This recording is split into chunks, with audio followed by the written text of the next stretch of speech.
Nocturna, mas no funesta. De noche mi pluma escribe. Pues para dar alabanzas, hora de laudes elige. Valiente amor contra el suyo hace, con dulces ardides, que para daros un día, a mí una noche me quite. Hola, yo soy Sofi. Y yo soy Bren. Y este es nuestro podcast donde vamos a charlar sobre nuestras autoras favoritas. Su vida, su obra y qué las hace tan especiales. Sean bienvenidas a Nocturnas, mas no funestas. Hola, bienvenidos al podcast. Hoy vamos a hablar sobre Flannery O'Connor. Flannery O'Connor fue una novelista, cuentista y ensayista estadounidense. Fue una figura muy importante en la literatura norteamericana, conocida por sus experimentos con el gótico sureño y su uso de personajes y escenarios grotescos para explorar temas religiosos y morales. Es considerada una de las más grandes escritoras de ficción del siglo XX. Flannery O'Connor nació en Savannah, Georgia, en 1925. Creció en una granja y desarrolló un interés temprano por la escritura que fue alentado por su madre. O'Connor asistió a la Georgia State College for Women, también conocido como GSCW. Era una universidad para mujeres apoyada por el Estado, ubicada en Milledgeville, en Georgia. Fue fundada en 1889 y ofrecía títulos universitarios en una variedad de disciplinas, incluyendo educación, economía doméstica, artes y ciencia. Fue una de varias universidades para mujeres establecidas a fines del siglo XIX y principios del siglo XX en Estados Unidos. O'Connor asistió al Georgia State College for Women de 1942 a 1945, donde estudió ciencias sociales y literatura. Después de completar sus estudios allí, asistió al taller de escritores de Iowa, donde recibió una maestría en Bellas Artes.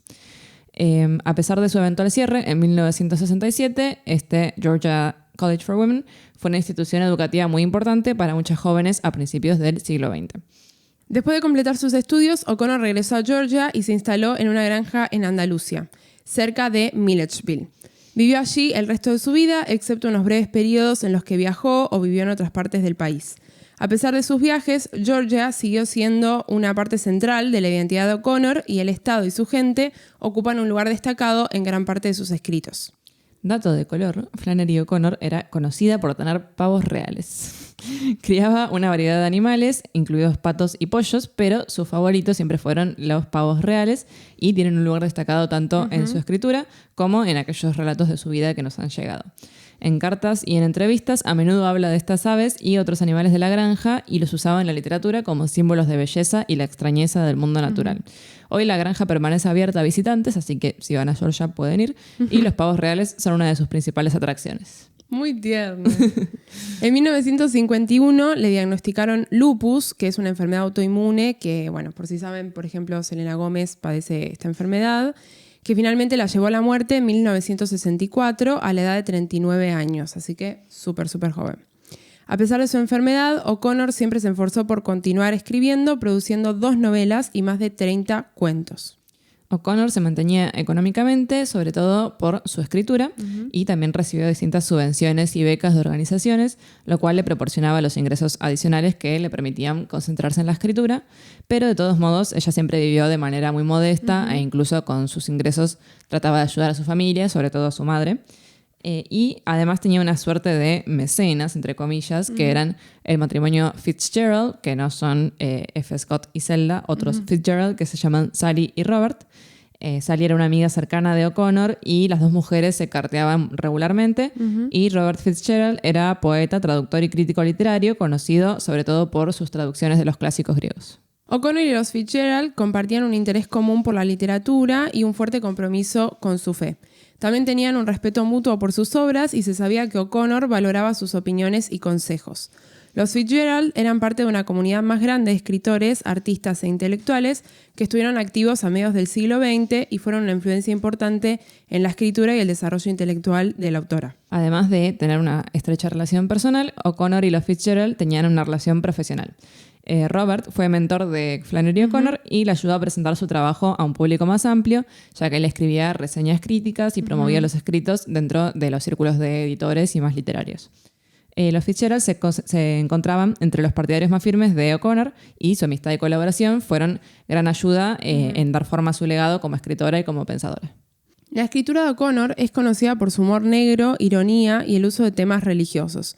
Sus historias a menudo presentan personajes grotescos, eventos violentos y ambigüedades morales que utiliza para explorar cuestiones espirituales y existenciales complejas. Sus obras incluyen las novelas Wise Blood de 1952 y The Violent Buried Away de 1960, así como las colecciones de cuentos, de los que vamos a mencionar hoy, A Good Man is Hard to Find de 1955 y Everything That Rises Must Converge de 1965. La influencia de O'Connor en la literatura estadounidense es ampliamente reconocida. Influyó en autores como Toni Morrison, Raymond Carver, Alice Walker y Cormac McCarthy, y su trabajo sigue siendo ampliamente leído y estudiado al día de hoy. La escritura de O'Connor ha sido objeto de mucho análisis crítico y debate, y algunos han argumentado que es problemática debido a su representación de la raza y la religión. El trabajo de O'Connor a menudo presenta personajes que mantienen creencias racistas y, bueno, consecuentemente actúan de modo racista, como vamos a ver pronto en El día del juicio final, por ejemplo. Y, bueno, acá se presenta todo un problema del arte en general, de si representar algo nocivo es lo mismo que promoverlo, ¿no? Los propios puntos de vista de O'Connor sobre la raza y el racismo fueron muy especulados, ya que, por ejemplo, en su literatura uno podría llegar a interpretarlo de ambas maneras, ¿no? Sin embargo, en sus cartas y declaraciones personales, O'Connor siempre se opuso firmemente al racismo y a la segregación, y se sabía que había trabajado para promover la igualdad racial. Tal cual. Algunos han argumentado que estaba usando personajes racistas para criticar y subvertir las actitudes de su tiempo, mientras que otros han argumentado que sus escritos perpetuaron puntos de vista dañinos y no abordaron adecuadamente las realidades de la injusticia racial. Así que ahí tenemos como las dos partes, digamos, algo que podría ser bueno y algo que podría ser criticable según la perspectiva que uno tenga, ¿no? Sí, una de las mayores críticas es que utiliza la N palabra, ¿no? En inglés, la palabra negro se puede decir de distintas maneras, y en particular la manera en que aparece en los escritos de Flannery muchas veces es la manera que se usa como insulto, ¿no?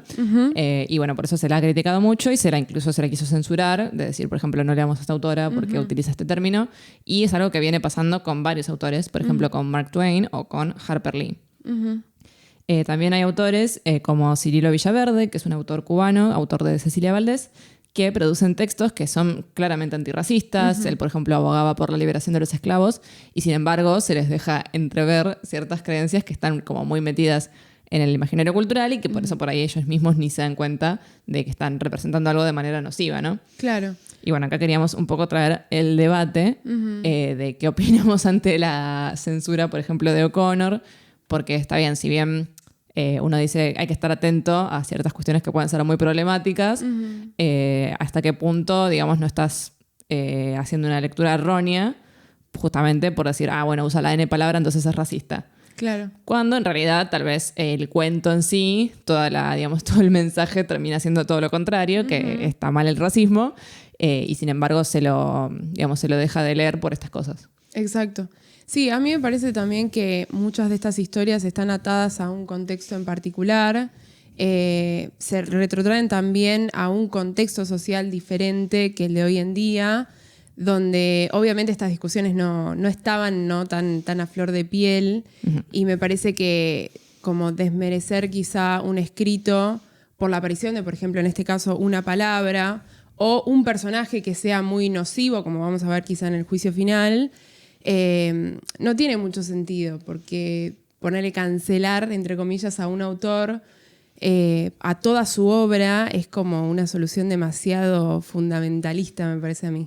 Sí, para mí, o sea, es como que nos pasamos de progre y Claro. terminamos como del otro lado, ¿no? Exacto. Entonces es como, por ejemplo, Mark Twain o Harper Lee, que son autores que también han, digamos, escrito luchando contra ciertas actitudes como el racismo. Digamos, ¿por qué los vas a dejar de leer si en sí todo el mensaje de la obra es lo contrario? Sí, tal vez poner una advertencia, ¿no? O sea, para la gente que no quiera realmente enfrentarse a eso y decir como, bueno, mira, acá va a aparecer este término. Claro, un disclaimer, sí. Sí, para no dividido, sorprender también. Tal cual, y también dividido quizá por cuento, o bueno, no sé, si uno piensa, Flannery O'Connor es una autora que se trata mucho, más que nada en Estados Unidos, obviamente, porque es fundacional lo que ella creó en su aparición en el grotesco sureño y demás. Quizá como, bueno, si este cuento se va a tratar en el colegio, por ejemplo, incluir en una edición este disclaimer de como, bueno, hay problemáticas raciales en este cuento, etcétera, etcétera. Obviamente porque hay cuentos en donde quizá no se ve tanto, y me parece que habría que ver qué onda Juzgar. en eso, ¿no? O sea, no juzgar a toda la obra en general, porque también es un ejercicio para el escritor el hecho de enfrentarse a escribir sobre un personaje detestable, ¿no? Como si yo escribiera una novela sobre un asesino. Sí, no estás promoviendo el asesinato. Exacto. Bueno, y entonces, como decía Bren recién, la autora se enmarca en esta tradición del gótico sureño, que es un género literario que se originó en el sur de Estados Unidos, aunque podríamos argumentar hay ciertas variantes en Argentina. A menudo retrata un mundo perseguido por el pasado y caracterizado por la decadencia moral, la decadencia social y la decadencia del mundo natural. La guerra civil y la segregación en Estados Unidos tuvieron un gran impacto en el desarrollo de la literatura gótica sureña. El legado de la guerra civil a menudo se representa como un tema central en el género y sirve como telón de fondo para la exploración de problemas culturales y sociales profundos. La guerra de secesión se representa como un evento traumático que tuvo efectos duraderos en el sur, y la literatura gótica suele incluir personajes que están obsesionados por los recuerdos de la guerra y sus consecuencias, como ocurre, por ejemplo, en muchos textos de William Faulkner, que si tienen la oportunidad de leerlo, tiene unos textos excelentes donde se ve perfectamente esta cuestión de ese pasado perdido, ¿no? Y a veces idealizado, y bueno, las ruinas como del presente, ¿no? De una manera muy tajante que está muy buena. La segregación también aparece como un tema central en la literatura gótica sureña, que muchas veces establece una crítica a la era Jim Crow y sus efectos residuales en la cultura actual y la sociedad estadounidense. Jim Crow era este sistema de leyes y normas culturales, sobre todo en el sur de Estados Unidos, que ordenó la segregación y discriminación de los afroamericanos desde fines del siglo XIX hasta mediados de los años 60. O sea, esto fue ayer. Sí, literalmente. El término Jim Crow se originó en los espectáculos de juglares a fines del siglo XIX, donde los artistas blancos se pintaban la cara de negro y realizaban caricaturas estereotipadas de los afroamericanos, el famoso blackface. Con el tiempo, el término Jim Crow entonces se empezó a usar como abreviatura para todo el sistema de segregación y discriminación contra los afroamericanos del sur. Y, por ejemplo, si han visto el video This is America de Childish Gambino, él juega mucho con las poses de Jim Crow, como muy estereotipadas, y con toda la imaginería del sur y de la guerra. Exacto. A través de su exploración de la guerra civil y la segregación, la literatura gótica sureña a menudo busca arrojar luz sobre los problemas culturales y sociales más profundos que dieron forma a este sur. La riqueza del sur provenía en gran medida de la esclavitud y la explotación de los afrodescendientes, por lo que tras la liberación todo el sistema social que se sostenía de eso cayó. Para muchas familias ricas esto significó la pérdida de sus ingresos, pero a su vez incluso la gente blanca de clase trabajadora se sintió traicionada al verse emparejada con la clase trabajadora negra, ante los cuales obviamente se sentían superiores. Es por ello que el género suele presentar personajes marginados, excéntricos o inestables, y a menudo emplea elementos grotescos que se inmiscuyen en estos vínculos. Mikhail Bakhtin fue un crítico literario y filósofo ruso conocido por su trabajo sobre lo grotesco. En el libro Rabelais y su mundo, Bakhtin argumenta que lo grotesco es un elemento central de la literatura y la cultura medieval y del Renacimiento, y que esta literatura se caracteriza por una celebración del cuerpo y la fisicalidad. Entonces, para Bakhtin, lo grotesco tiene las raíces en el mundo material y físico, y lo que hace es representar el cuerpo en todos los excesos, deformidades y procesos de renovación. Describe lo grotesco de la siguiente manera.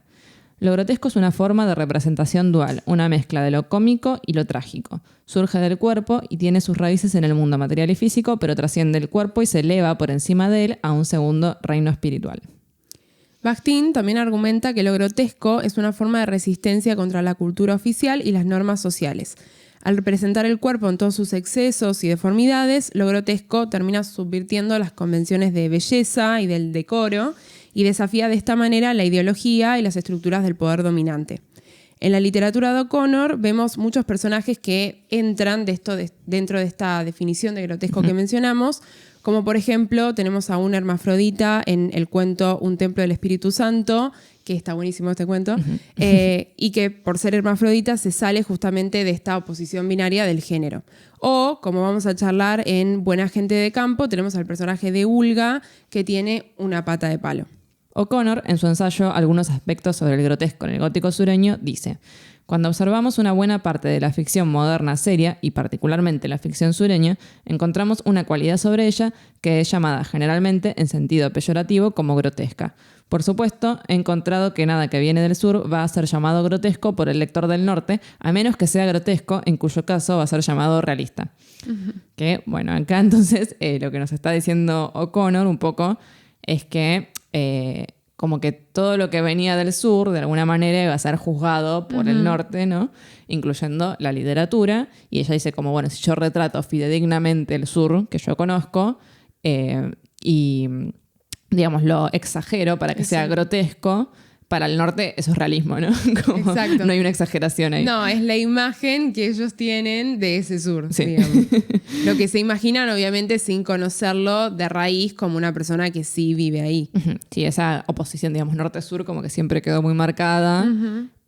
Sobre todo como en la literatura y en el arte hay como distintas corrientes. Por ejemplo, digamos, el sur está muy asociado en la música al country, mientras que en el norte por ahí como que te dicen esa música como de campesino, ¿no? Exacto. Como hay toda una perspectiva medio peyorativa del sur. Me encanta que Flannery tiene quizá una manera de escribir en sus cuentos bastante simple. Son cuentos siempre muy accesibles. Siento que dentro del gótico sureño es una autora que está bueno, ¿no? Adentrarse a partir de ahí, porque Faulkner por ahí es muchísimo más complejo. Pero su manera de establecer cuestiones críticas a veces es un poco enrevesada, ¿no? El ensayo igual está muy bueno, es cortito, son 6 páginas más o menos, pero sí tiene esto como que hay que detenerse un poco a analizar qué está diciendo. Así que si tienen que hacer un parcial o algo sobre el gótico sureño, ya saben. Bien, y ahora sí vamos a empezar a hablar acerca de algunos de sus cuentos. El primero que trajimos para charlar un poquito se llama El día del juicio final. Es un cuento en el que tenemos a Tanner, el protagonista, que es un anciano blanco que se ve obligado a mudarse a Nueva York con su hija, luego de que la tierra en la que él estaba viviendo, junto con un amigo afroamericano llamado Coleman, fuera comprada por un doctor de ascendencia mixta. Esto va a generar una serie de tensiones en el cuento, ya que Tanner obviamente odia la ciudad, es un lugar moderno, con innovaciones como el subte, edificios, etc., y con toda clase de personas que están conviviendo sin ningún tipo de jerarquía social. La ciudad no se rige por las mismas normas de segregación que el sur que él conoce, y luego de varios roces con un vecino afroamericano, él termina lastimado por este vecino, y esto le genera un ACV, que hace que luego no se pueda mover. La última parte del cuento es Tanner intentando escaparse para volver a Georgia, pero cuando logra salir al pasillo se encuentra con este vecino que lo deja crucificado en la escalera. Es un poco violento el cuento. Sí. Bueno, trajimos una cita de Teresa Godu que dice: el gótico sureño se reconoce generalmente como una forma regional. El suramericano sirve como lo otro de la nación y se convierte así en el repositorio de todas aquellas cosas de las que la nación quiere disociarse. Bueno, como mencionábamos antes, entonces, es este producto de la guerra civil, ¿no?, que produce un desajuste en la nación. Y mientras que el norte queda como la porción del progreso, en el sur se siguen potenciando las tensiones internas, y luego de que cae todo este sistema económico, también la pobreza, ¿no?, del sur.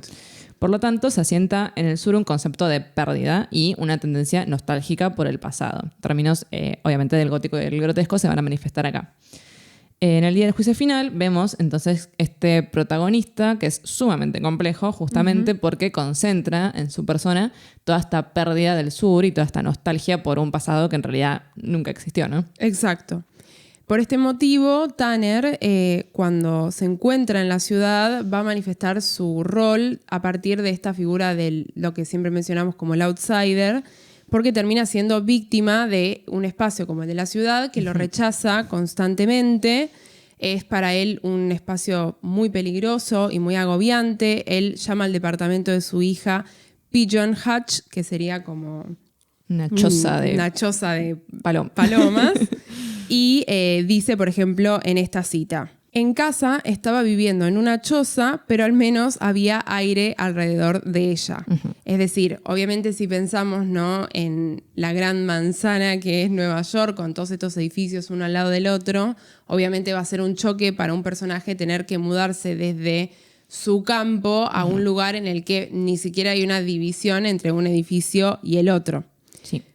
Y bueno, también además vemos la diferencia social, ¿no? O sea, además de todo el progreso y las construcciones que son tan distintas, lo que se encuentra es que las reglas por las que él se regía en el sur, que eran sumamente racistas, Exacto. ya no le pasan de largo en Nueva York y no le sirven.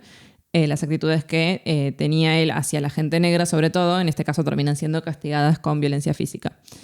Tanner solo sale del departamento con su hija una vez cuando llega y opina lo siguiente.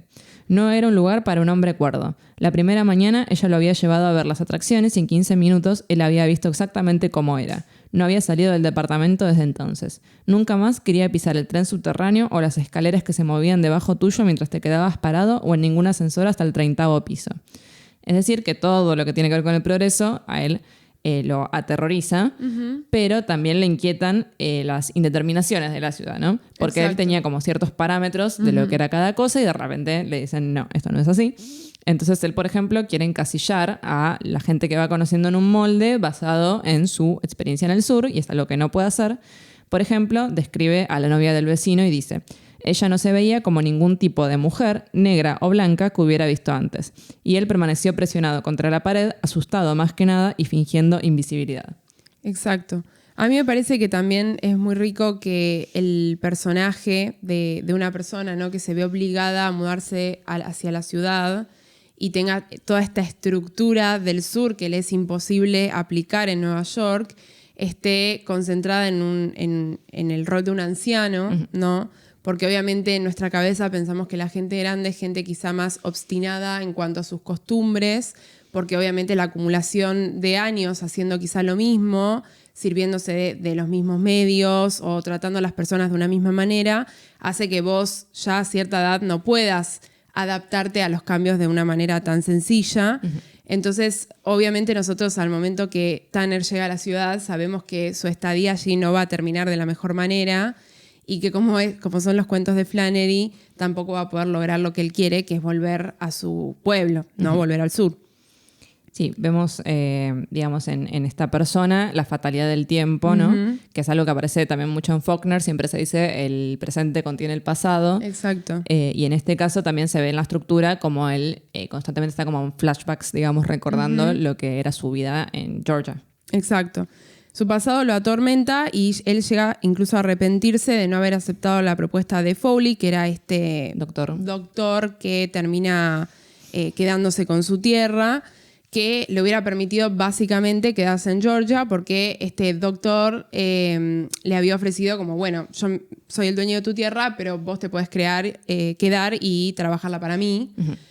Pero bueno, él no quería que una persona de ascendencia mixta sea su jefe o su dueño en cierto sentido, y por eso se ve obligado a irse, o sea, por una cuestión completamente ideológica. Sí. Y bueno, tanto él como su hija se enorgullecen de su orgullo racial, digamos, y de la manera en que tratan a los afroamericanos. La hija en un momento dice que se necesitaba cerebro para trabajar a un negro de verdad. Tenés que saber cómo manejarlos. Sin embargo, saber manejarlos en realidad consistía en que Tanner los amenazaba con un cuchillo. Exacto. Y le decía que si no trabajaban para él, los iba a acuchillar. Así que no sé si era muy habilidoso en realidad, como la hija cree. Y bueno, esta mentalidad racista va a determinar todas sus decisiones, ¿no? Y la manera en que actúa en Nueva York. Por ejemplo, al vecino, como que se quiere hacer el, entre comillas, amigo. Exacto. En realidad lo que quiere es manejarlo, así como manejaba a los trabajadores del sur. Y por eso lo empieza a tratar diciéndole John, como si fuera un nombre así común a todos los negros, o preacher, como reverendo, sería algo así. Sí, predicador, como bueno, una cuestión muy estereotipada de esta creencia religiosa muy arraigada en el sur. Y el tipo, además, él asume, por ejemplo, que este vecino proviene de Alabama, cuando en realidad el tipo es un tipo que vive en Nueva York, que incluso menciona ser ateo, y obviamente no se llama John, es actor. Ni a palos, es actor. Entonces es como que él tiene este filtro delante de su vista y todo lo que ve en esa ciudad intenta entenderlo a partir de sus propias reglas del sur, y es imposible hacerlo, y esto le va a generar consecuencias, o sea, las consecuencias que no tenía en su lugar de origen las va a tener que sufrir acá en la ciudad, como si fuera bueno, date cuenta que ya no va esa actitud. Sí, y acá entonces vemos el uso del grotesco de O'Connor, introduce personajes que, según la propia O'Connor, se apartan de los modelos sociales típicos hacia el misterio y lo inesperado. Acá vemos la tensión entre lo cómico y lo triste en la situación de Tanner, que bueno, todos sus intentos de adaptarse al nuevo espacio fracasan estrepitosamente, porque él no logra ayornarse, ¿no?, a los cambios sociales y ni tampoco puede volver al sur. O sea, queda ahí como en medio de un limbo entre no poder, adaptarse a la ciudad ni regresar al espacio donde él estaba cómodo. Exacto, se queda en ese lugar, como decíamos, de estancamiento dentro de la nostalgia de querer regresar a algo que sabe que por su cuenta no puede hacerlo, sobre todo después del accidente que sufre, donde ya no se puede valer por sus propios medios de su cuerpo, necesita alguien que lo cuide, y entonces está como atado a eso. O sea, yo siento que también, como vamos a verla ahora, la muerte que le toca, si bien es obviamente violenta y grotesca, es como, bueno, el final, no podía haber otro final para ese personaje, ¿no? Sí, y también por eso es tan grotesco el sentido de decir, como por ahí uno se quiere sentir mal por momentos por Tanner y compadecerlo, pero al mismo tiempo estás como, bueno, o sea, te la está buscando. Exacto, es que él creo que llega un momento en el que siempre se la está buscando y es como, bueno, aceptar quizá internamente que no va a volver o que no va a poder volver porque tampoco quiere volver. O sea, pensemos que de vuelta en el sur su única posibilidad de volver sería como aceptar que va a haber una persona de ascendencia mixta que lo va a estar dirigiendo y él tampoco está dispuesto a adaptarse a eso. Entonces, si no puede adaptarse a la ciudad y no puede adaptarse a la situación que le había tocado en el sur, entonces, bueno, nada, o sea, no tiene otra salida. Bueno, vemos entonces la cuestión más religiosa en este cuento, que es algo que aparece siempre en O'Connor, porque ella era una escritora católica. Y vemos que en el caso de Tanner, lo único que lo llevaba a tratar bien a los negros era su miedo a irse al infierno. Exacto. Por tratar mal a otra persona, pero no es que realmente él creía que merecían ese trato por una cuestión de humanidad, ¿no? O sea, simplemente como para salvarme a mí mismo tengo que tratar bien. Que me recuerda mucho a las teorías de Lincoln, que por si no sabían, se lo acredita siempre con justamente haber liberado a los esclavos. Lincoln luchó mucho por esto, pero su argumento no era tenemos que liberar a los esclavos porque está mal la esclavitud, sino que él veía que había como cierta degradación del hombre blanco que se producía por su trato hacia los esclavos. Entonces, el problema era cómo afectaba a los blancos. Claro. No es que se compadecía por los afroamericanos ni como por que los esclavos. Hacía impuros. Claro, como que, no, mira, si lo estás tratando así medio mal, la verdad que no conviene que seas esclavista. Exacto. Y bueno, o sea, Lincoln quedó ahí como el que liberó a los esclavos, pero sus teorías no eran tan benévolas. Bueno, entonces Tanner encarna en él una pulsión fanática, o sea, de muerte. Está obsesionado con la muerte y todo el tiempo sueña con su entierro, que él quiere que lo entierran en Georgia, en su estado natal. Exacto. Y por eso está todo el tiempo intentando escapar o asegurándose la ayuda necesaria para poder irse. Y bueno, él sabe que se va a morir, porque bueno, también es consciente de su estado, pero necesita regresar al sur para que eso ocurra allí. Por eso también guarda una nota en el bolsillo en el que explica cuáles son sus deseos en cuanto a esto. Sin embargo, hacia el final, lo oscuro se inserta en la concepción de la muerte, ya que el anciano termina muriendo sin asegurarse el regreso, condenado y rechazado, pero finalmente sus deseos se cumplen porque su hija, si bien al principio lo había enterrado en Nueva York, es como que tiene un cargo de conciencia y finalmente hace que lo desentierren y lo lleven a su pueblo, a Corinth, en el sur. Y bueno, acá podemos pensar un poco en la cuestión esta problemática que decíamos, ¿no? De qué se está representando. Y uno de los problemas sería la cuestión del vecino negro que termina matando a Tanner, ¿no? Como, digamos, me imagino que una de las críticas que le han hecho sería, bueno, ¿por qué tu personaje negro termina actuando de manera tan violenta contra un blanco? Pero también al mismo tiempo me parece que muchas veces está como esta imagen de que hay que hacerlo al outcast o al que está siendo oprimido, hay que hacerlo bueno, ¿no? En el arte hay que representarlo siempre comportándose de la mejor manera porque, bueno, si no estás haciendo un estereotipo racista. Pero me parece que si no también estás limitando, o sea, la variedad de personajes que puedes crear, ¿no? Exacto. O sea, ¿por qué no puede ser un personaje que sea negro y que sea asesino, ¿no? Y no necesariamente es estereotipar racialmente. Exacto. Además, estaba muy arraigado en el personaje, o sea, el personaje es un anciano cuyo orgullo racial lo lleva al punto de insultar a una persona que obviamente no lo merece, está siendo juzgado. Pero bueno, también llega a un punto insoportable el anciano y es la respuesta que merece, como si hubiera quizá discriminado a otra persona, pero no era el caso de ese contexto, ¿no? Por último, queríamos señalar que la estructura, si bien se suele decir que Flannery O'Connor es una autora sencilla en términos que escribe de manera lineal, justamente este cuento es uno de los más complejos en ese sentido. Y empieza por el final, con Tanner ya después de haber tenido la ACV, peleándose con la hija porque él quiere volver a Georgia. Y vemos que en la estructura va todo el tiempo, ¿no? Como que si fuera una mamushka, como que te va contando, y antes pasó esto, y antes pasó esto, y antes pasó esto, como de flashbacks. Y va hacia atrás y hacia adelante constantemente, y en este sentido por ahí se acerca más a lo que decíamos como autores como William Faulkner, que rompen la estructura del relato, y no es por ahí esta simpleza que todos le adjudican a O'Connor. Exacto. Nosotros cuando lo contamos al principio tratamos de hacer, ¿no?, un raconto de los hechos un poquito en orden, pero en realidad el cuento va saltando, ¿no?, de estos momentos que quizás son las primeras intenciones del anciano en la ciudad, y se va mezclando con el accidente que tiene, la relación que tenía con Coleman en el sur, que también brinda quizá una perspectiva de que uno intentaría justo por eso sentir como, bueno, pero él era bueno con este negro, y en realidad no es que era bueno, es que lo tenía bajo su mando y era su manera de sentir que era superior en cierto sentido. Continuamos con el segundo cuento que trajimos, que es Un hombre bueno es difícil de encontrar, y vaya, sí lo era. Que bueno, es una historia sobre una familia de sureños que decide viajar a Florida para pasar las vacaciones. Ellos parten de Atlanta, que es la capital de Georgia.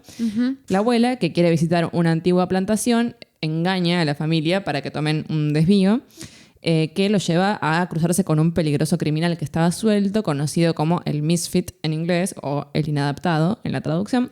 Yo también leí el desequilibrado. Desequilibrado. Me gusta más el inadaptado porque es como misfit. Sí. Y bueno, el inadaptado y sus cómplices terminan matando a toda la familia, excepto a la abuela, que la dejan para el final, que bueno, tiene una conversación y ahí se da cuenta demasiado tarde de que el inadaptado no es un buen hombre. Y en sus momentos finales ella intenta salvarse apelando a la humanidad del criminal, pero él la termina matando de todos modos. Así que como vemos también tenemos una muerte bastante violenta, cruel en escena en este caso. Bueno, el comienzo del cuento es bastante irónico porque el cuento arranca con esta abuela que en realidad está intentando convencer a la familia de no ir a Florida por las vacaciones porque ya salió la noticia de que está suelto el inadaptado, el misfit, y es finalmente su mal juicio, este desvío que ella decide tomar para mostrarles una plantación, el que termina siendo que se crucen con él.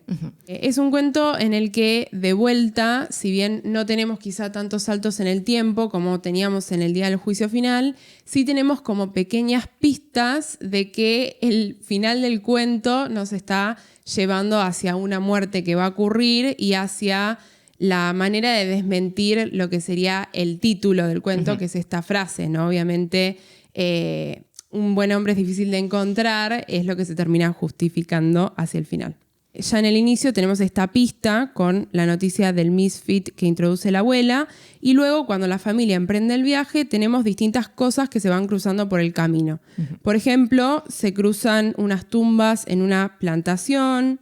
La abuela hace comentarios y dice que si tuvieran un accidente, cualquiera que la vea sabría que ella fue una buena dama, y justamente ellos terminan encontrándose con el misfit porque tienen un accidente con el auto. O, por ejemplo, el gato que ella lleva, porque dice que no quiere que el gato la extrañe, es el que termina causando el accidente saliendo del escondite en el que la abuela lo había puesto. Y también son dos nietos, un nene y una nena. La nena, June Star, dice, con desilusión después de que tienen el accidente automovilístico, dice, uy, nadie se murió, como decepcionada. Inmediatamente después aparece el inadaptado. Exacto. Bueno, el cuento plantea una dicotomía muy marcada entre el pasado y el presente. Por un lado, lo podemos ver en la abuela, que encarna toda una serie de creencias muy anticuadas. Ella como si fuera una antigua dama sureña, y bueno, la actitud de los nenes en oposición, que no les interesa nada de lo que tiene para decir la abuela. En principio vemos la vestimenta de la abuela. Ella, para hacer este viaje en auto, que uno normalmente se pone ropa cómoda, ¿no? Porque vas a viajar un rato, ella se había puesto sus mejores ropas, dice. La abuela tenía puesto un sombrero de paja azul oscuro con un montón de violetas blancas en el borde y un vestido azul oscuro con puntitos pequeños en el estampado. Sus collares y puños eran de organza blanca con encaje y en su cuello había enganchado con pines violetas de tela. O sea, como ella se reemperifolló para hacer este viaje en auto, mientras que todos en la familia van vestidos así de vacaciones. Sí, porque también se están yendo a descansar. A Florida, aparte que es un recalor. Entonces, nuevamente tenemos quizá esta cuestión, ¿no?, de las creencias más ligadas a lo tradicional, de nuevo en un personaje anciano, y esa oposición entre las personas que ya están un poquito más ayornadas con las nuevas costumbres o las nuevas legalidades de ese espacio, y ella está como quedada en el tiempo, ¿no? Sí, apenas salen de Atlanta, el nietito, John Wesley, le dice al padre que maneje rápido por Georgia, así tienen que ver poco del estado. Y bueno, la abuela se enoja y dice como, no, en mis tiempos nosotros respetábamos nuestra tierra natal y a nuestros mayores. Y después, en un momento del recorrido, ellos ven a un nene negro que está parado al costado del camino. La abuela lo señala y dice, miren a ese picanini, que es una palabra que no tiene traducción, porque es como un insulto que se usaba para los niños negros, que también a menudo se empleaba para describir caricaturas de gente negra. A ella, sin embargo, es como que esto le parece tierno, como que lo usa de manera como, ¡ay, miren eso! Sí. Y dice que si supiera pintar, le gustaría hacer un cuadro con esa imagen, a lo que los nietos le dicen, pero no tenía pantalones. Entonces es como si, bueno, ella tiene esta imagen muy idealizada, ¿no?, de lo que es el sur y de lo que era el pasado. Y los nenes le están señalando la realidad, ¿no? Como, che, pero mira que... Claro, como no hay nada estético en un niño que claramente quizá es pobre y no tiene ni para vestirse completamente. Un poco como mencionábamos esta cuestión de la figura de Jim Crow, como esta estigmatización quizá en hacer algo, ridiculizarlo. Claro, consumir eso como si fuera entretenimiento, cuando en realidad es la realidad de otra persona. Sí, transmite un mensaje más triste que estético. Durante el viaje se observa el pasado sureño en todas partes. Ellos ven una mansión, como decíamos, que tiene tumbas. La abuela dice que eso solía ser una plantación, es decir, ella tiene la información acerca de los distintos lugares que van pasando, lo que eran en el momento que ella recuerda, ¿no?, cuando era más joven. Y los nenes preguntan qué le pasó a la plantación y ella responde Gone with the Wind, un chiste que hace referencia a una famosa novela y película sobre la guerra civil. O sea, lo que el viento se llevó, ¿no? Exacto. Bueno, en un momento del recorrido ellos paran a comer en una especie de diner de Red Sammy, y la abuela se pone a hablar con el dueño, con Sammy, de cómo la gente antes tenía mejores modales y que antes todos eran más agradables, que es la típica de decir antes estábamos mejor, pero ignorando obviamente todo el contexto que hacía que eso fuera posible, ¿no? O sea, como bueno, sí, está bien, en tu época por ahí la pasabas mejor, pero porque había esclavos. Exacto. Y nadie tenía que trabajar por lo menos de tu círculo social. Para la abuela es como que siempre lo superficial, o sea, los modales, el ser educado, es como que eso demuestra si sos bueno o malo. Y ahí en esta conversación es cuando se introduce esta frase que da título al cuento, porque ya la abuela le dice a Red Sammy como si los buenos hombres son difíciles de encontrar, como bueno, ya no estamos todos en la misma línea y últimamente incluso hasta cuesta más encontrar gente normal y decente como ella gente piensa como que uno. tiene que ser. Claro. Bueno, y luego de esta parada es cuando tienen el accidente y se encuentran con el inadaptado. En este punto, todas las creencias de la abuela obviamente se desmoronan. Ella, cuando lo ve, intenta pensar que él es una buena persona o que tiene algo bueno en su interior y le dice, por ejemplo, no le dispararías a una dama, ¿verdad? Como si su ropa y toda esta etiqueta que mencionamos fuera a protegerla de un asesino, que en realidad no le importa de qué clase sos si su objetivo es matarte y robarte, ¿no? Y también le dice que él se ve como un buen hombre, que no parece tener sangre común, le dice, como, o sea, por su, no sé, su raza, supongo yo que le estará diciendo. Sí, o su pinta, quizá, como ella lo ve. Como que viene de buenos padres, entonces no puede ser malo. Como ella sigue con esta idea de, bueno, si te ves de una manera, sos bueno, si no sos malo. Exacto. El inadaptado entonces empieza a llevarse a la familia de a uno a un bosque para matarlos, y después de que llaman al hijo de la abuela, que se llama Bailey, tenemos esta descripción. La abuela levantó su mano para ajustar el bordado de su sombrero, como si fuera a ir al bosque con él, pero se le quedó en la mano. Se quedó mirándolo y después de un segundo dejó que se cayera al suelo. O sea, agarra algo del sombrero, lo mira y luego se le cae. Y es como si todos, toda esta parafernalia, toda esta etiqueta que ella se había construido, de repente se le cayera, ¿no? Literalmente al suelo. Y ahí es como que se da cuenta de, se va a morir mi hijo y por más de que yo sea una dama no puedo hacer nada al respecto. Sí, o por más de que yo tenga esta creencia acerca de lo que tendría que ser, que un hombre con tales padres no tendría que ser un asesino, que un hombre con tal pinta no podría matar a una dama o no podría matar a una familia, en realidad eso no importa, digamos. Y bueno, finalmente entonces llegamos a este asesinato donde no tenemos descripción de las muertes, como si teníamos con Tanner, que lo tenemos crucificado. Pero bueno, lo que ocurre es que se los van llevando como si fuera detrás de escena, mientras que el inadaptado conversa con la abuela, y ahí es donde tiene ella su epifanía, ¿no? Y se produce el clímax del cuento. La abuela quiere convencer al Misfit a que él rece, pero él le dice que es culpa de Jesús que las cosas estén mal porque él revivió y eso desequilibró todo. Es decir, si todas las cosas fueran tan buenas o todas las cuestiones religiosas fuesen así de metódicas como se supone que es en tu mente, ¿por qué yo tendría que ser así de desequilibrado? ¿Por qué yo salí así?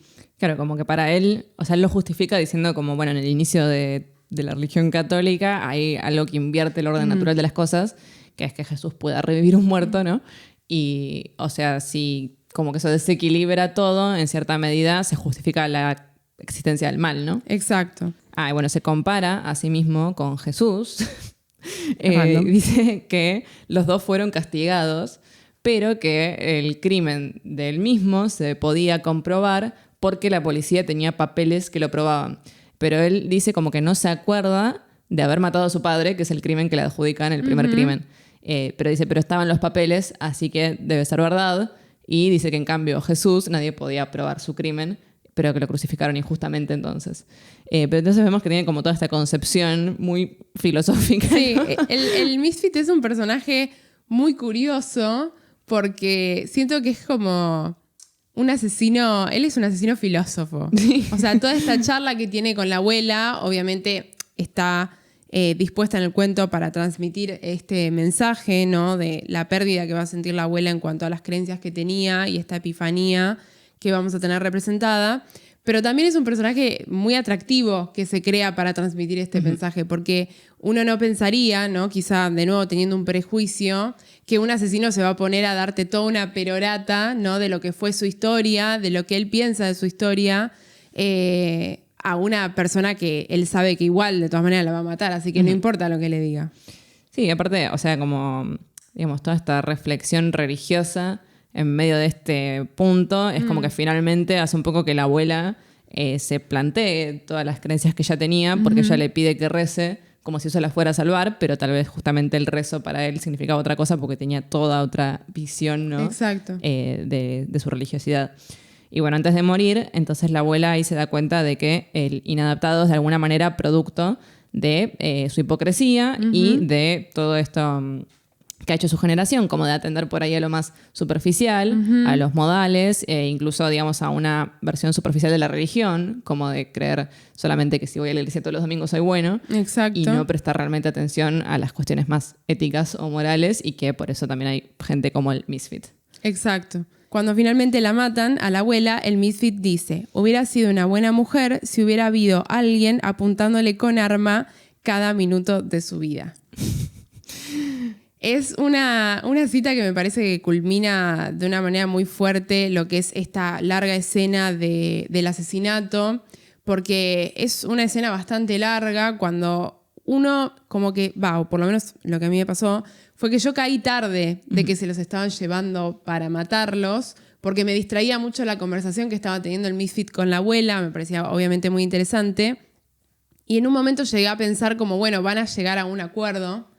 Pero como sucede en los cuentos de Flannery O'Connor, en general estas cuestiones que justamente están dispuestas para transmitir este mensaje de separación, de una generación, de dos perspectivas completamente distintas, es que nunca va a haber un acuerdo, ¿no? Sí. Y un detalle que no mencionamos es que antes de matar a la abuela, el Misfit agarra una de las camisas del hijo y se la pone. Sí. Y en un momento ella como que está tan desorientada, ¿no? Que dice que le sonaba de algún lado esa camisa. Y finalmente como cuando se da cuenta le dice, pero si vos sos uno de mis hijos. Y ahí como que me parece que ahí está el momento más claro, ¿no? De epifanía, donde ella como que por ahí se da cuenta de que, digamos, hay como toda una comunión en la humanidad y que por más de que ella considere que algunos son buenos o malos según sus modales o su apariencia, como que en realidad son todos parte de esta raza en común. Exacto, sí. Bueno, y por último vamos a charlar acerca del cuento Buena gente de campo, que es un cuento en el que tenemos a una familia, ¿sí? Que también vive en el sur, donde básicamente lo que se establece es quizá una contraposición entre las concepciones de una familia normal, tranqui, de campo, y el único personaje intelectual que forma parte de esta familia, que es Ulga, previamente Joy, llamada por su madre, que además de ser un personaje muy curioso, ¿no? En lo que es los cuentos de O'Connor, ella estudia filosofía, está haciendo un doctorado en filosofía, y además es un personaje que sufrió un accidente cuando era pequeña en una sesión de caza y perdió la mitad de su pierna. Por lo tanto, ahora, como habíamos dicho al principio, tiene una pata de palo y es un personaje grotesco en sí porque tiene esta deformidad que de alguna manera la separa del resto, la hace diferente, y eso se realza con su actitud diferente, esta cuestión de ser una persona estudiosa, ser una persona que es atea, ¿sí? A diferencia de su familia, y las tensiones que van surgiendo por esta cuestión dentro de la familia y sobre todo entre madre e hija. Y bueno, cabe señalar que Hulga es el único personaje intelectual femenino en las historias de O'Connor y que es frecuente que en sus textos los personajes intelectuales sufran un destino común, como si O'Connor nos quisiera decir, por más de que son intelectuales, no son mejores o superiores que los otros. Pero lo que es interesante también es que si bien Hulga va a tener un sufrimiento, ese sufrimiento no está vinculado directamente con su género, sino más bien con esta condición de intelectual. Exacto. Bueno, para empezar queríamos señalar la simbología de los nombres. La familia se llama Hopewell, o sea, como Hope, esperanza, y Well, bien. Y bueno, tanto la madre como la hija son mujeres, entre comillas, simples, a su manera cada una, que creen que lo que se quiere se puede conseguir, ¿no? Por ejemplo, Hulga, por más de que tiene este obstáculo en su vida, de que perdió una pierna, ella hace su vida normal y va a la universidad y estudia y puede obtener su doctorado. Y dice que de no ser por una afección cardíaca que le diagnosticaron, ella querría ser profesora e irse de la casa.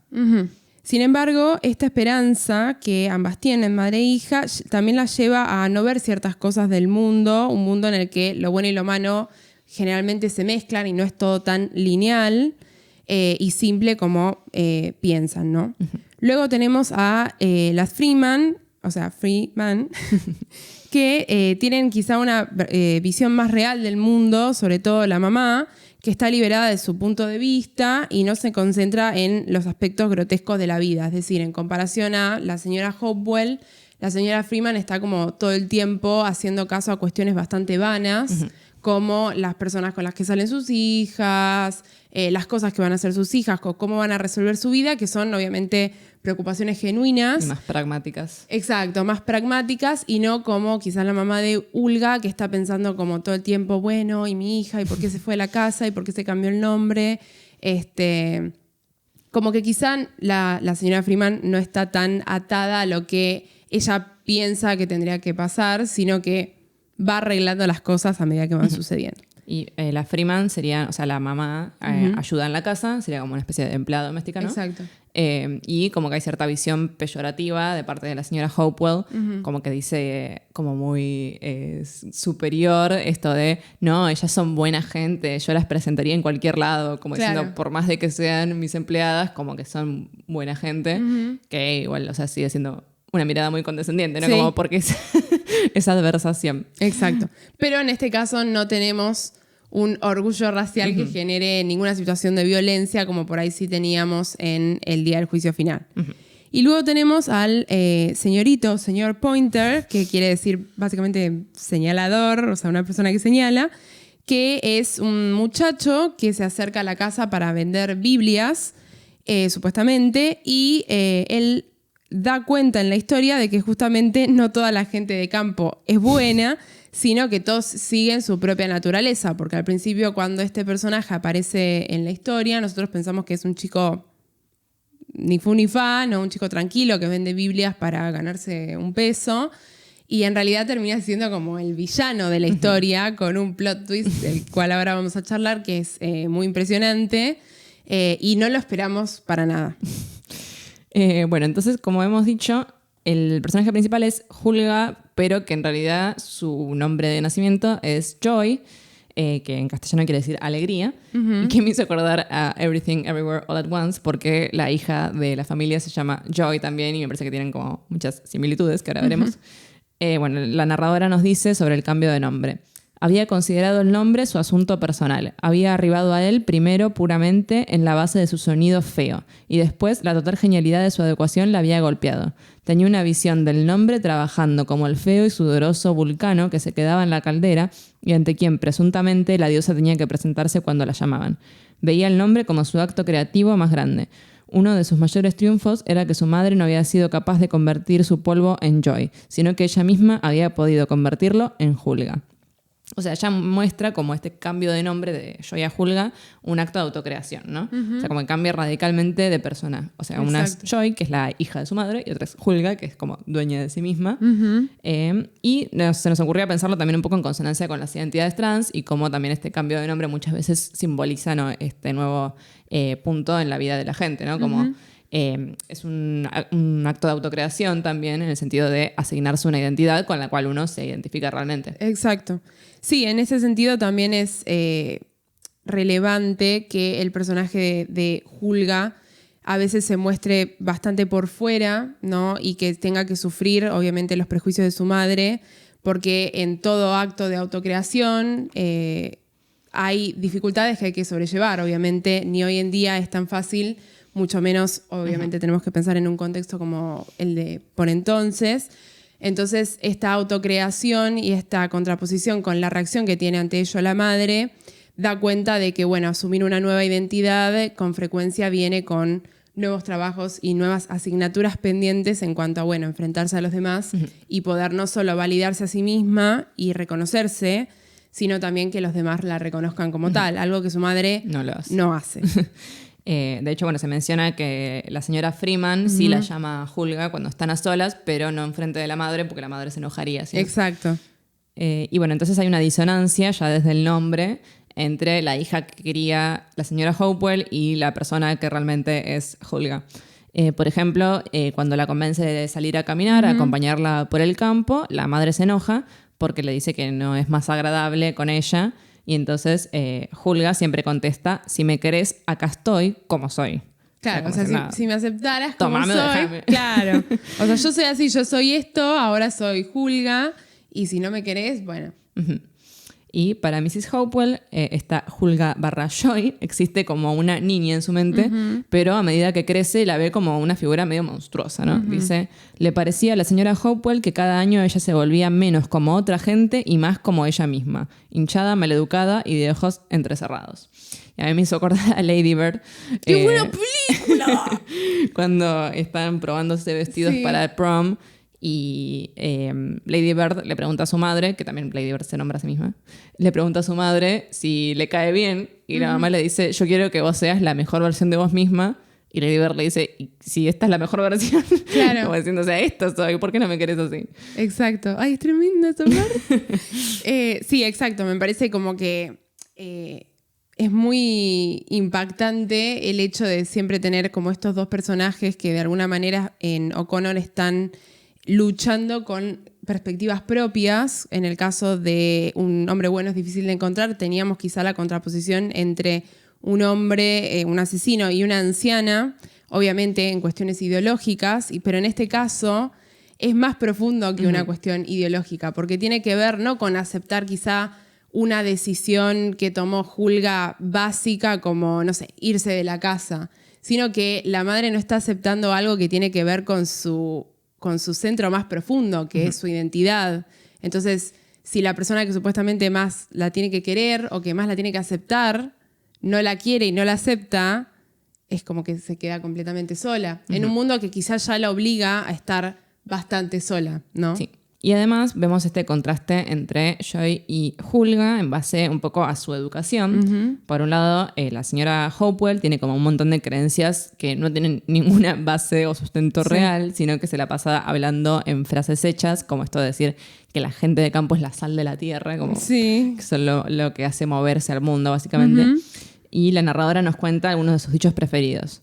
Nada es perfecto. Este era uno de los dichos favoritos de la señora Hopewell. Otro era, así es la vida. Y todavía otro, el más importante. Bueno, otras personas tienen sus opiniones también. Claro, como cosas muy basic. Y bueno, cada vez que dice algo de esto, yo la mira como, qué pavada que tengo que escuchar otra vez. Como cuando estás en una cena o algo y le estás contando algo súper profundo a alguien y te dice, y, es complicado. Es todo un tema. Es todo un tema, ¿viste? Y en cambio tenemos a Olga, que valora su educación académica por sobre todo, y en cambio la madre lo ve medio como un hobby que tiene ella. Dice, la señora Hopewell pensaba que estaba bien para las chicas ir a la universidad y pasar un buen rato, pero Joy se había pasado, como claro, que ya tuvo mucho tiempo. Claro, como se lo tomó demasiado en serio. O sea, ok, estudia, pero dale, te vas a dedicar a eso encima. Y también, ¿no? Como una cuestión de género también muy propia de la época. Sí. Tal vez como el rol de la mujer no era tanto ser una académica, sino, bueno, quedarte en casa y tener más tareas domésticas. Claro. Sí, quizá la madre pensaba en términos prácticos de como, bueno, si ya tu identidad o tu condición es distinta, si encima estás estudiando en la universidad, estás haciendo un doctorado, más difícil se te va a hacer quizá tener tiempo incluso para conseguir una familia. Y por ahí sin cuestionarse si Hulga realmente quería eso, ¿no? ¿Y el novio para cuándo? Claro. En el cuento tenemos toda una discusión, ¿no? Como venimos diciendo, en cuanto a las creencias, porque Hulga tiene un doctorado en filosofía y ella dice ser atea, pero por las cosas que encuentra la señora Hopewell, que ella señala en sus libros, porque en un momento, Hulga había dejado un libro ahí, ella lo abre y lee un subrayado, también brinda un poco la sensación de que Hulga quiere creer en algo más grande que ella misma, aunque ese algo sea la nada. Y un poco también da la sensación de que si bien uno puede dejar de lado, ¿no?, las creencias familiares porque quizá reconoce que ya no está en línea con eso y quiere separarse, siempre hay que agarrarse de algo, ¿no? Como incluso la persona más nihilista, si queremos usar un término, es difícil a veces como quedarse en ese lugar de realmente no tener esperanza por nada o no creer en nada. Y yo creo que eso es lo que a ella le termina jugando en contra. Por ejemplo, cuando cree en las palabras de este muchacho, como vamos a hablar ahora, y la termina sorprendiendo para mal, ¿no?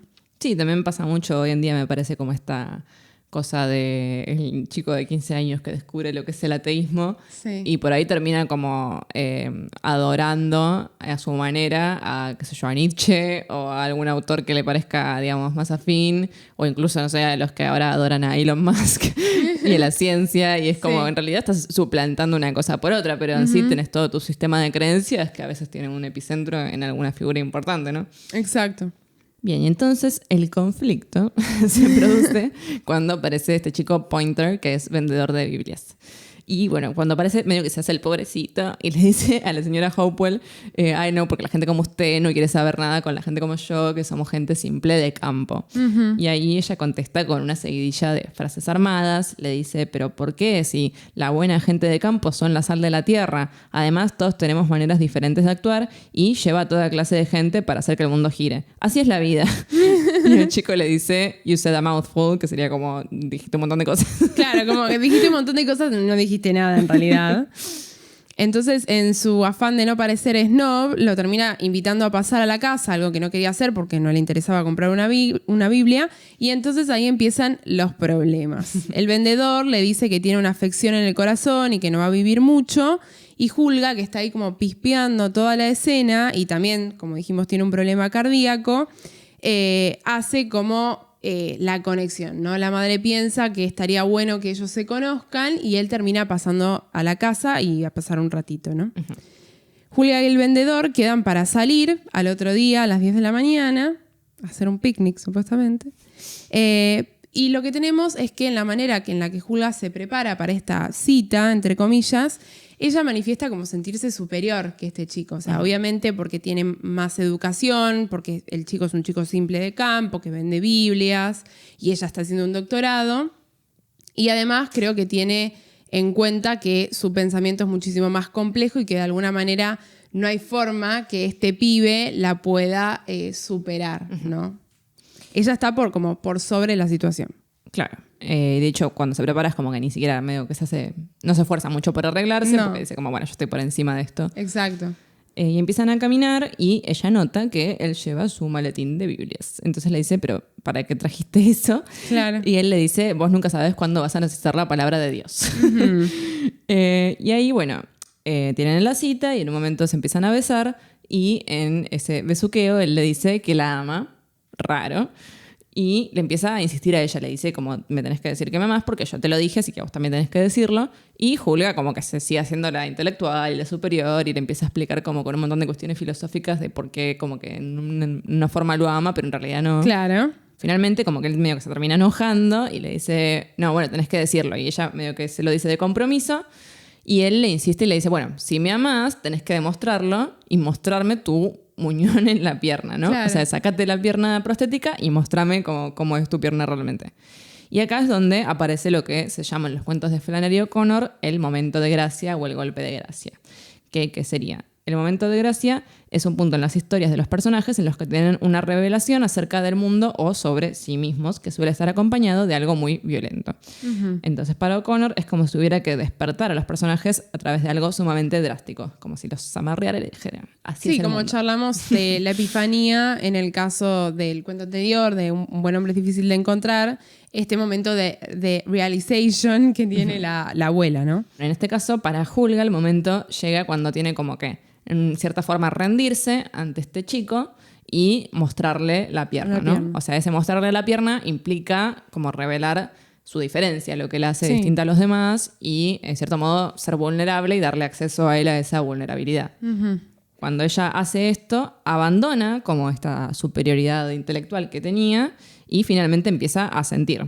Dice, sin su pierna se sentía enteramente dependiente de él. Su cerebro había parado de pensar del todo y ahora tenía alguna otra función para la que no era muy bueno. Diferentes expresiones atravesaron su rostro. Exacto.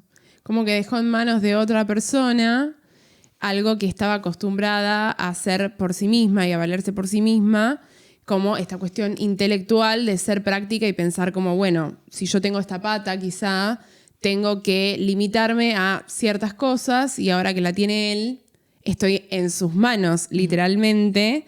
Y uno piensa como, bueno, en este momento del cuento podría ser muy romántico, ¿no? Porque ahora que él conoce su mayor debilidad y ella le brindó la confianza de mostrársela, nada, puede haber un bonding moment, casamiento, final feliz. Pero es un cuento de Flannery O'Connor, ¿no?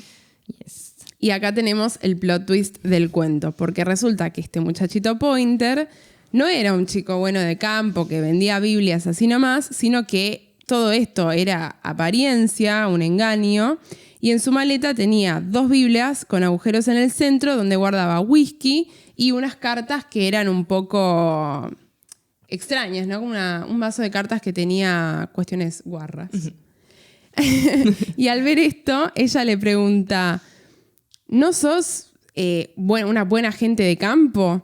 Y ella se pone como loca porque obviamente se da cuenta de que él no es una buena persona y que ahora la persona a quien ella le brindó su mayor debilidad y que tiene literalmente su pierna en la mano es un mentiroso, un embustero. Se ponía mal. Bien. Obviamente ella se pone como loca, él no entiende qué es lo que le molesta a ella, si igual ella no es cristiana, o sea, ¿por qué le va a importar que haya un whisky adentro de una Biblia si igual ella es atea? Y mira con desdén a todos los creyentes, entonces sería hipócrita si eso le molestase. Uh-huh. Y ahí se tiene que enfrentar justamente a su propia creencia y a su propia hipocresía. Si bien ella no cree en Dios, tiene todo un sistema de creencias que se basa en estereotipar a la gente Y el chico este no puede ser malo porque es un chico simple de campo. O sea, tiene que respetar las creencias del campo porque es un chico cualquiera que no es como ella. Claro, y resulta al final que eran iguales ellos dos, porque él ni siquiera se llama Pointer, sino que dice que en cada casa les da un nombre distinto, o sea, como Hulga se nombra a sí misma, este chico también se nombra a sí mismo, y que también él es ateo. Y le dice, uso un nombre diferente en cada casa a la que llamo, y no me quedo en ningún lado por mucho tiempo. Y te voy a decir otra cosa, Hulga, vos no sos tan inteligente, yo vengo creyendo en nada desde que nací. O sea, como diciéndole toda tu superioridad intelectual para algo que yo ya sabía desde chiquito. Exacto. Y bueno, además confiesa que le viene robando partes prostéticas a otras chicas y que incluso se robó un ojo. Exacto. Lo cual, muy choqueante. Muy choqueante. Una vez que se pincha el globo de esta historia de amor, que obviamente no va a ocurrir, el cuento termina con la señora Hopewell y la señora Freeman viendo cómo se va el chico y comentando que es un chico simple de campo, como si fuera como, uy, te cruzas a alguien que ya más o menos conoces y decís, ah, sí, ese chico simple de campo. Y el chico en realidad se está llevando, sin que ellas lo sepan, la pierna de la hija, ¿no? Terrible. No sabemos qué pasó con Hulga, entendemos que obviamente nada malo, pero bueno, sí, obviamente se quedó sin un medio que es muy necesario para ella, ¿no?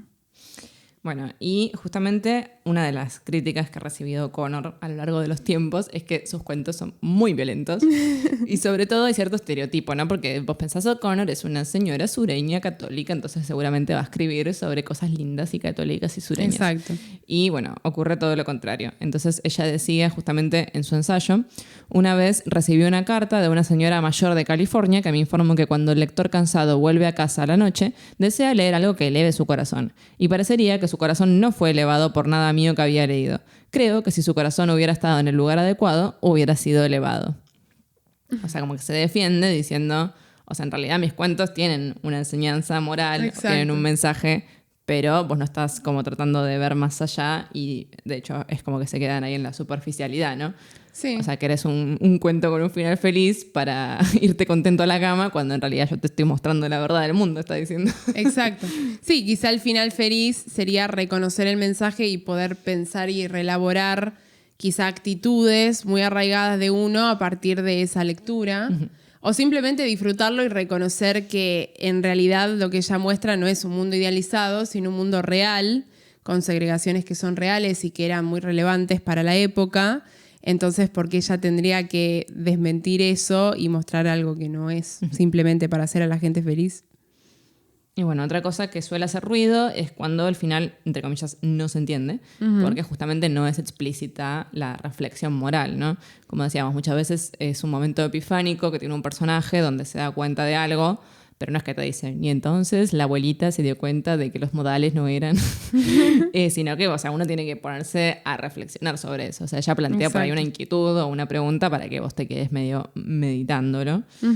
Y bueno, justamente como autora católica también ella cree mucho en la cuestión de los misterios de la fe, es decir, digamos, hay cosas de la religión que no se entienden, no se explican lógicamente, y ella un poco pone esto en los cuentos, ¿no? Como, bueno, acá te pongo esto que le pasó a un personaje, por ahí por una cuestión católica, por ahí por algo violento que le pasó en la vida, y les cambia la perspectiva, pero no necesariamente tenés que entenderlo, ¿no? Es como simplemente afrontarte a eso. Además, no solo porque uno es creyente, entiendo yo, tendría que idealizar las cosas y no entender quizás lo que está entre líneas o no se explica tanto. O sea, puede haber dentro de una misma creencia también incongruencias que son válidas y que sirven para pensar y que no por necesariamente te lleven quizá a descreer de todo, sino a tener quizá como una visión interior de las cosas que uno dice también, como sucedía en este último cuento que analizamos. La señora Hopewell, quizá una manera tan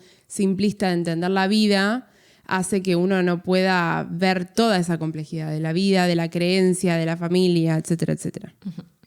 Y bueno, muchas veces se la compara con Salinger, que es un autor maravilloso, si no lo he leído, pero es un autor que él había leído mucho sobre el budismo y tenía mucha creencia en todo lo que es la filosofía Zen. Y también él hace mucho esto de, por ahí en los cuentos, como dejar un punto medio que no se termina de entender o de explicar, pero que le cambia la perspectiva a los personajes. Por ejemplo, si han leído justo antes de la guerra con los esquimales, la gente se sigue preguntando qué significa el medio sándwich de pollo. Y entonces yo pensaba un poco, bueno, ¿por qué Salinger es un genio y es brillante? Exacto. Y mira qué profundo lo que hizo, y en cambio Connor le reclaman como, che, no se entiende tu cuento? Y me parece que un poco es obviamente una cuestión de género, y también por esta cuestión de que es una autora católica del sur, como que se la trata de una manera distinta a Salinger. Sí, y que además esta cuestión, ¿no?, de que encima siendo una escritora mujer haya tocado temas un poco controversiales, hace como que de alguna manera haya más motivos para que sea cancelable, ¿no? Porque, bueno, justamente lo que decíamos antes, o sea, pudiendo escribir sobre cosas bonitas, siendo creyente y pudiendo representar quizá otra parte del sur, decidió centrarse quizá en las cuestiones más conflictivas y tensionadas de ese espacio, pero a mí me parece que cumple perfectamente su objetivo, y no por ello ni habría que cancelarla, ni tampoco habría que dejar de entender las tensiones que ella intenta representar en los cuentos, ¿no? Yes. Bueno, y llegó el momento de abrir hilo, y traíamos una reflexión que un poco ya habíamos comentado más arriba, pero es si hay un gótico sureño en Argentina, ¿no? Porque yo creo que en la literatura argentina también hay como un cierto estilo de literatura que manifiesta muchas tensiones, sobre todo de un pasado y también de una guerra civil, ¿no? Que en nuestro caso fue durante la época de Rosas. Y por ejemplo, si uno lee textos como El Matadero de Echeverría, me parece que tiene muchísimos de los elementos que tiene el gótico sureño estadounidense, pero tal vez le podemos cambiar el nombre, decir algo como un gótico pampeano, ¿no? Sí, un gótico criollo. Claro, y tiene como esta violencia tan fuerte. Y al mismo tiempo personajes grotescos, como bueno, el Matadero es muy claro, y a su vez como que refleja toda esta violencia que ha quedado de un pasado ya superado, ¿no? Pero bueno, que sigue permanente en las discusiones de hoy. Sí, a veces siento que ese es un pasado que con todo lo que sucedió luego, ¿no?, con la permanencia que tuvo la ciudad y sobre todo Buenos Aires, los inmigrantes y demás, como que eso llegó a ocupar demasiada atención dentro de la literatura argentina, en el buen sentido, no lo digo obviamente en el mal sentido, y eso quedó como un poco por detrás, como que esas raíces se perdieron un poco, porque quizás ya las raíces empezaron a ser muchísimo más mixtas y se decidió explotar otra cosa de esa mixtura, pero obviamente hay un montón de obras que lo reivindican también en el teatro.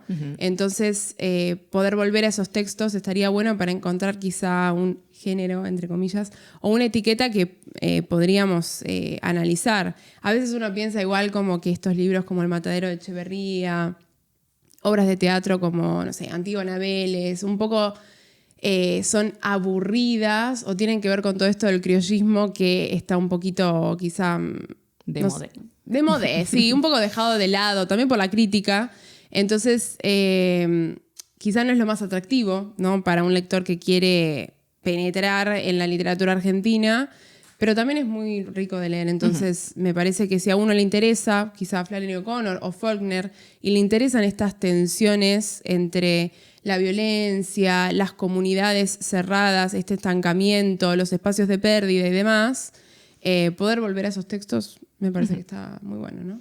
Sí, a mí una obra que no sé si es gótica, pero tiene momentos muy góticos y que me gusta mucho es Don Segundo Sombra, que tal vez no es la más clara en la literatura gótica, pero tiene momentos muy puntuales, donde por ejemplo van a una casa y hay un chico que está como medio poseído y hay un fantasma y vos decís, ¿qué está pasando? ¿Is Don Segundo Sombra better than Martín Fierro? Sí. No, y hay como muchos momentos así muy oscuros en la trama o momentos más sobrenaturales. Y por ejemplo eso me parece que como que medio que se deja de lado también, como decías vos, por ahí por más reconocer esto de, ay, bueno, es una obra gauchesca, es el fin de la gauchesca o lo que sea. Y como que tiene cosas que están buenísimas y que por ahí no se ponen en contexto con otras obras, ¿no? Como podríamos pensar hacer un análisis del gótico sureño estadounidense y de algunas obras de esta época de Argentina. Ahí tienen. Cátedras de literatura norteamericana, ahí se ponen, financian el proyecto.